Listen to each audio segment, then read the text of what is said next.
Hey everybody, Tony D and Little Joan with, I guess you'd call this a screenwriter's rant about comics, about women in comics. Ladies of Marvel, you're an embarrassment, in my view.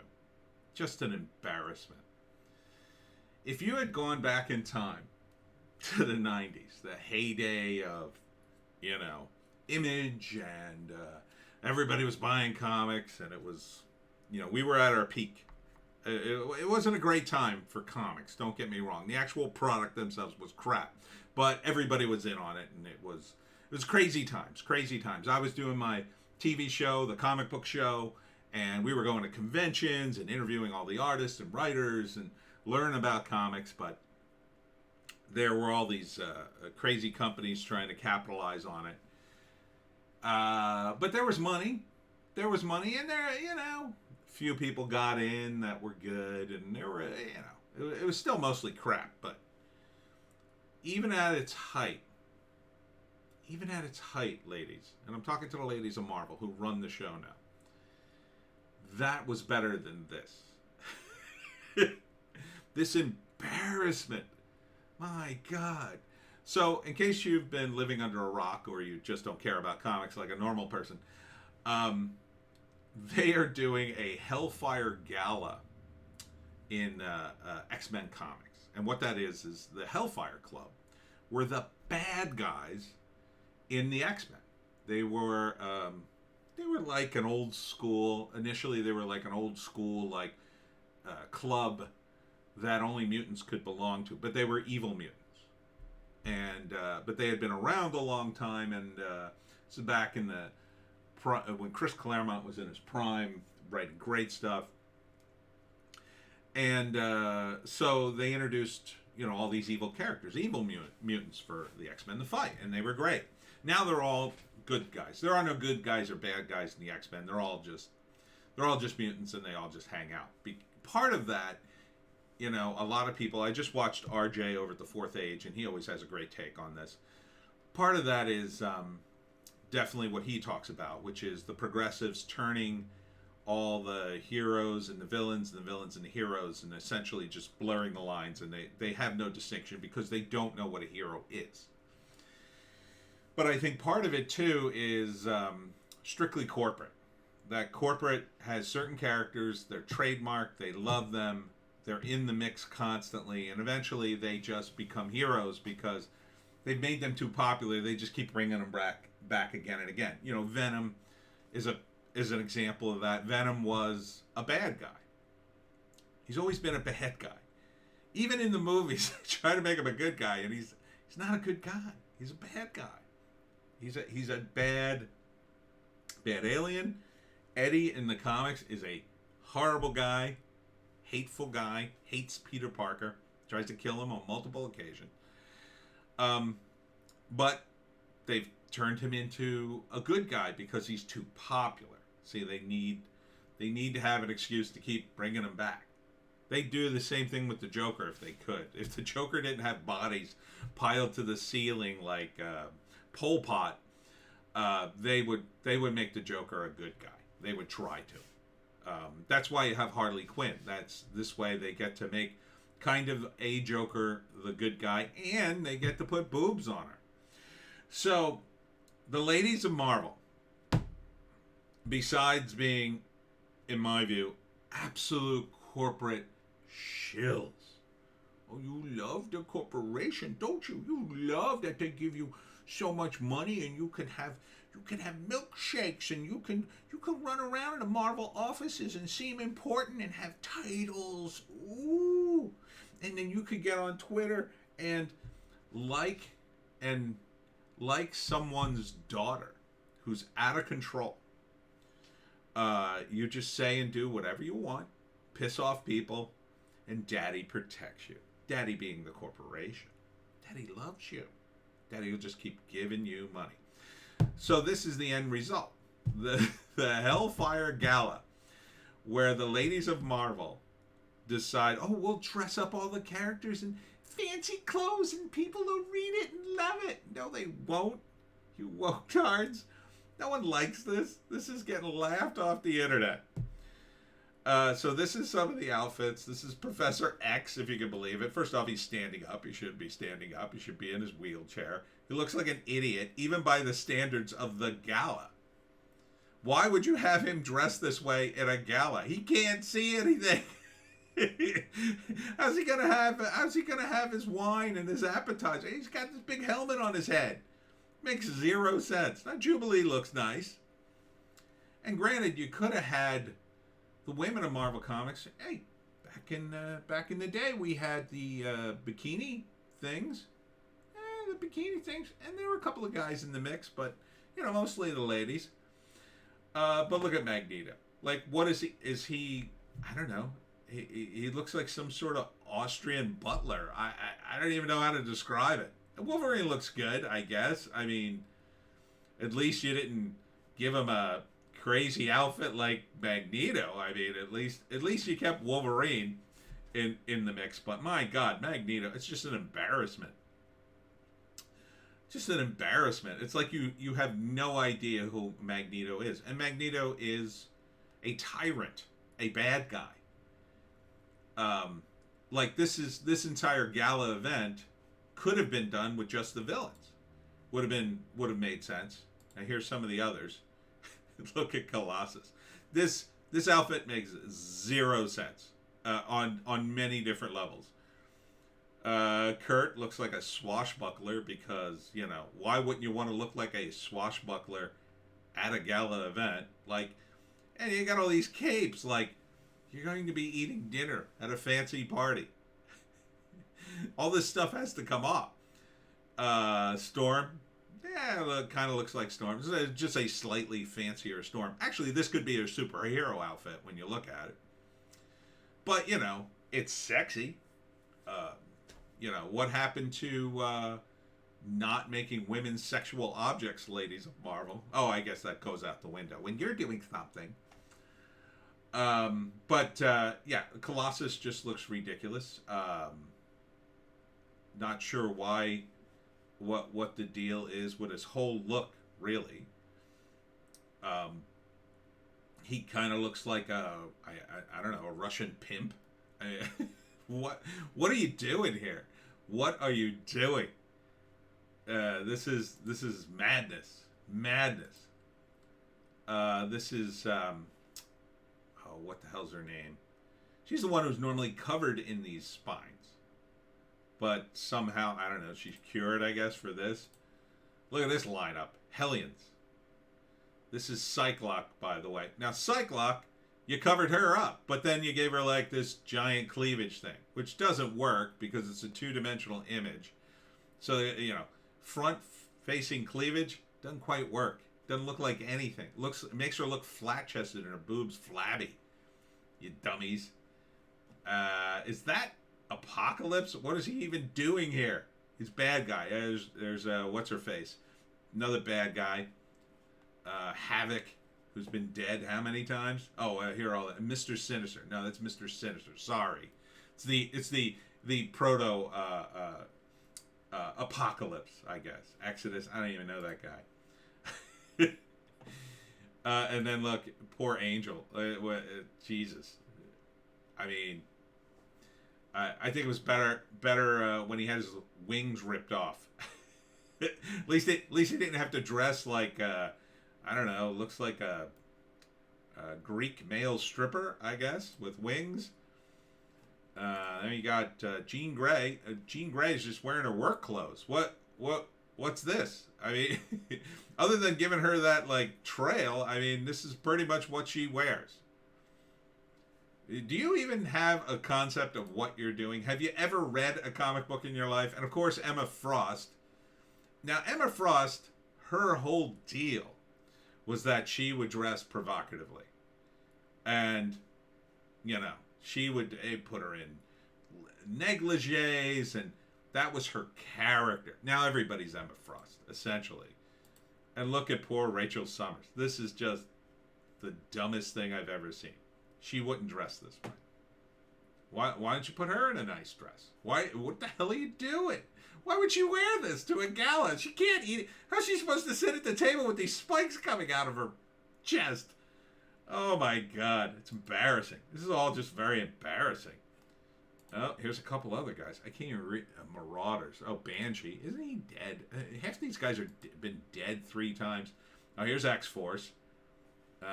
Domino, I guess. I mean, like, who cares? Beast.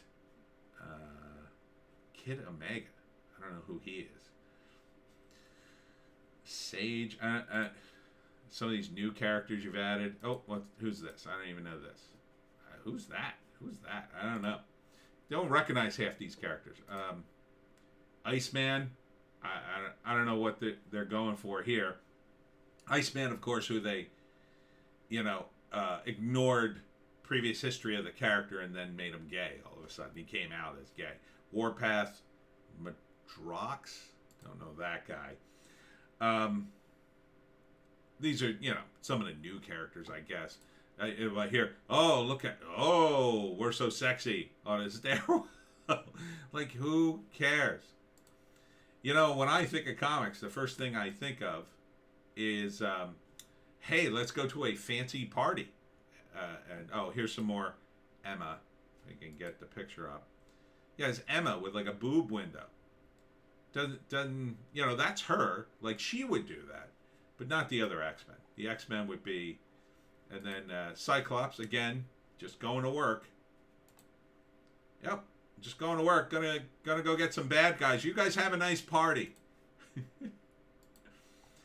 Were there any more? Yeah, some more. And these are the covers. Some of them are okay, and then some of them are terrible.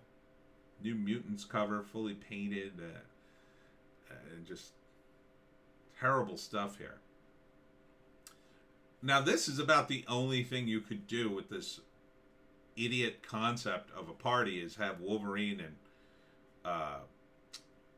what's his face, fight in it.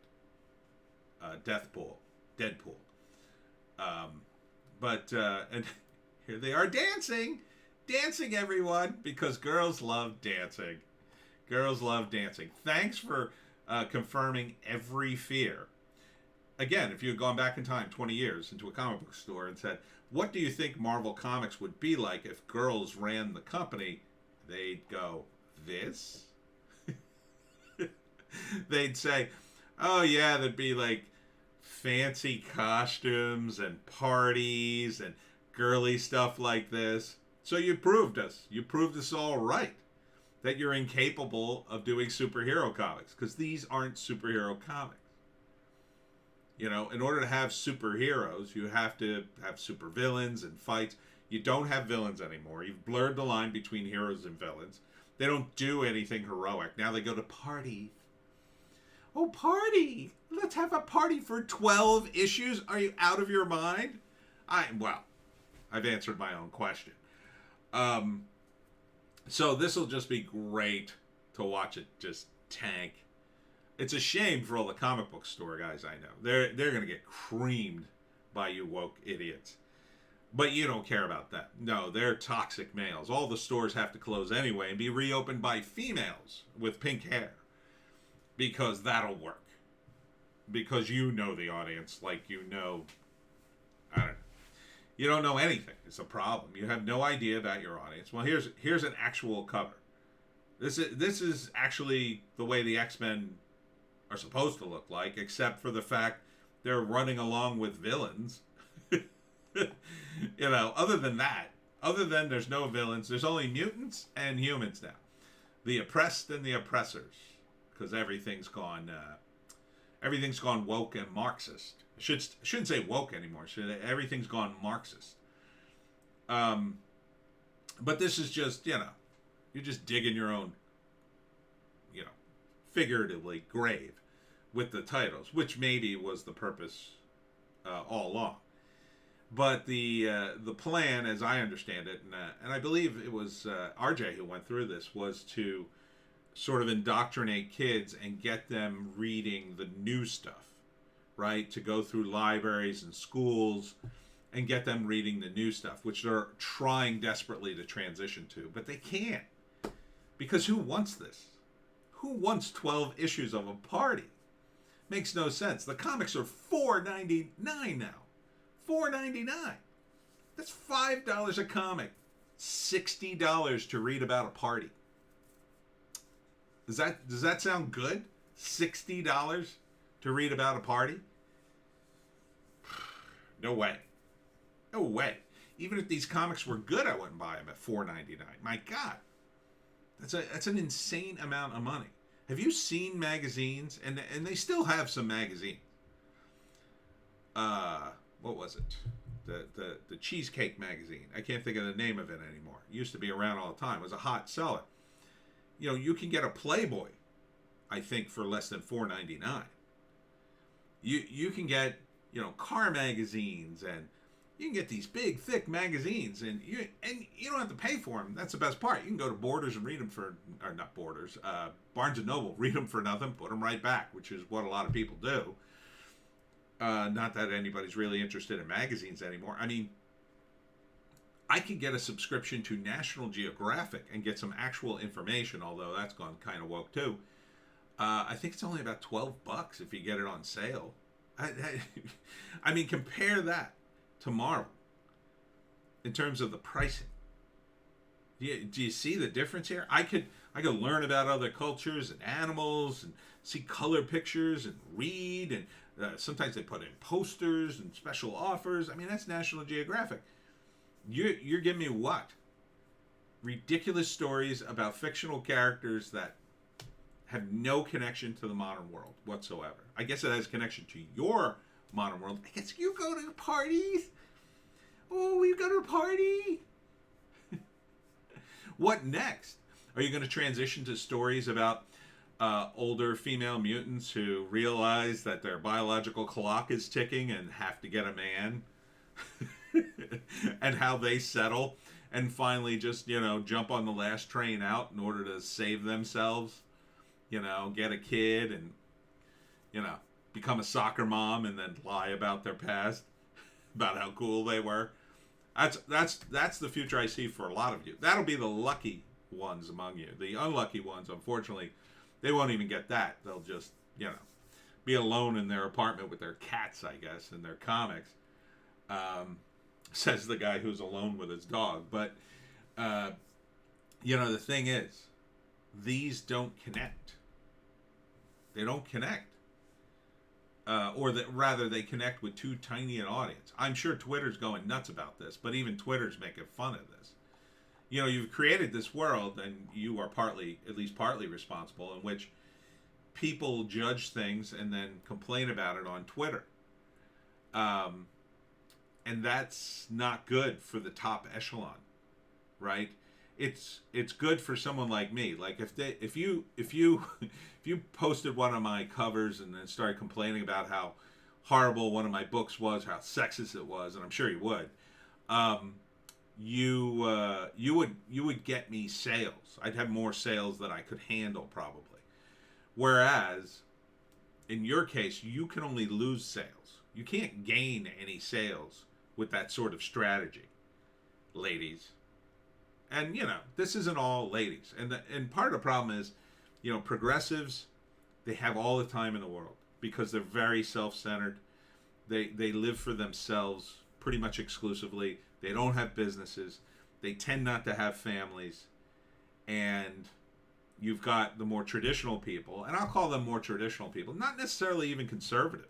You had plenty of, you know, moderate Democrats who are fine people. They're just normal people. They don't kowtow to this Marxist rabble, but they're raising families. They're trying to, you know, keep their lives going. They have a balance, and it's hard for them to compete against these people with no lives who just want constantly, and then they get it, and this is what they create.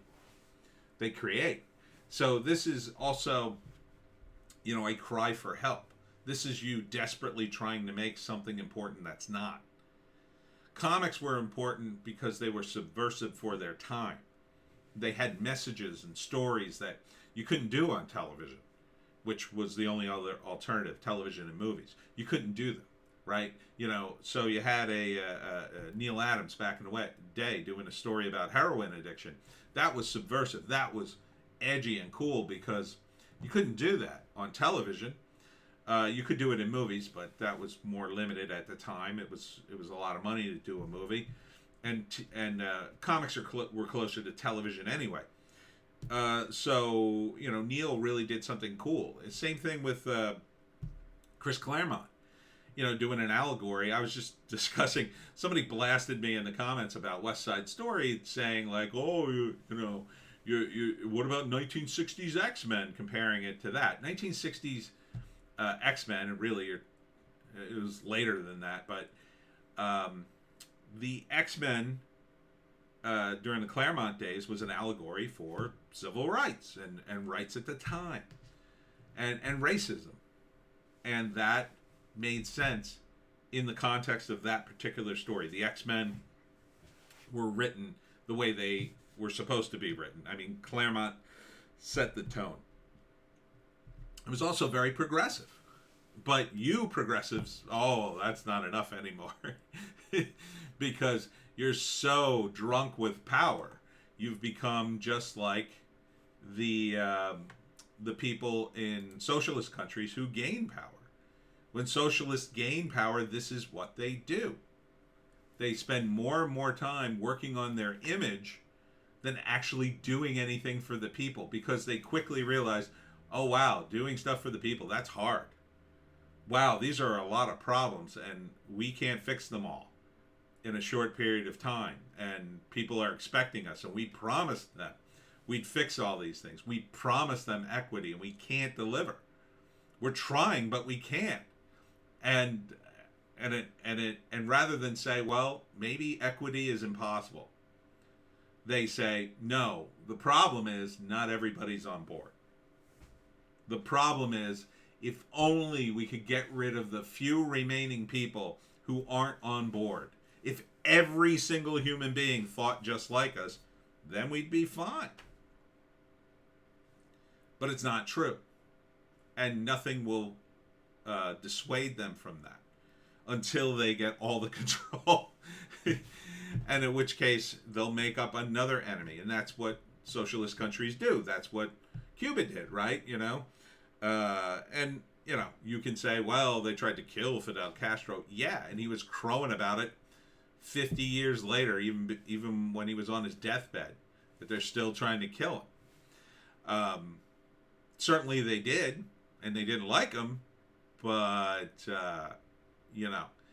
it's the victim narrative that all these socialist countries have to seize upon, and this is the narrative that these guys try to do. But just like the socialists, here they are, millionaires. Here you are, ladies of Marvel, with all the power, yet you're still oppressed, and you still suck. These are terrible comics. Look, X-Corp. X-Corp. Talk about embracing the corporation. Talk about sucking you-know-what. The corporate you-know-what. I mean, seriously? This is socialist. These are socialists running the show, and this is what they provide for you. They provide for you an image of equity. An image. Meanwhile, completely forgetting, well, where are all the people you wanted to help? Where are all the marginalized people you wanted to help? Where's all the equity? Where's all the equity in fandom? Why aren't you letting every fan draw and write the X-Men and X Factor? Why aren't you spreading all that money around instead of just putting it in your own pocket? Ooh, right. You need the money. Suddenly you need things. When other people needed things, when other people had stories and were in positions of power, well, that was wrong. That was oppressive. Now that you have it, now it's not so wrong. Now it's different. Now it's complicated and nuanced. This it certainly will be hilarious when the when the sales figures from this come out. Because this has got to be like a new level of drop off. I mean, really, it does. Between the artwork and the concept, my God. I mean, it just looks so overdone, so pointless. This is the only nice cover. I like this cover. This is a nice cover. The rest of them, this is oh, where's the anatomy here? I not good. This this is, I mean, some of this is like grade school artwork. This the Hellions not too bad, but and this concept of a party. You know, back in the day, it might have been a fun issue, or maybe even two, but you know, and you could have done this. It could have been a party of all the villains, right? That would have been interesting if they were villains, because only villains would be vain enough to hold a party for themselves about, oh, isn't it great? We have so much power, and the X-Men are gone. We've banished them off planet, and now we control the world. And then they have a big party, and then eventually the X-Men come in and smash it up. But this is the X-Men as villains. And I'll end on one last thing. RJ said something interesting, which was that Marvel will never come back from this, like creatively with their characters. And my response would be that they could, but there'd be only one way without completely just sort of erasing the history. And what I would do is I would make virtually all the characters villains now, and introduce new heroes that would come up and replace them. That would retake the X-Men mantle and actually be heroes and drive all these idiots out of power.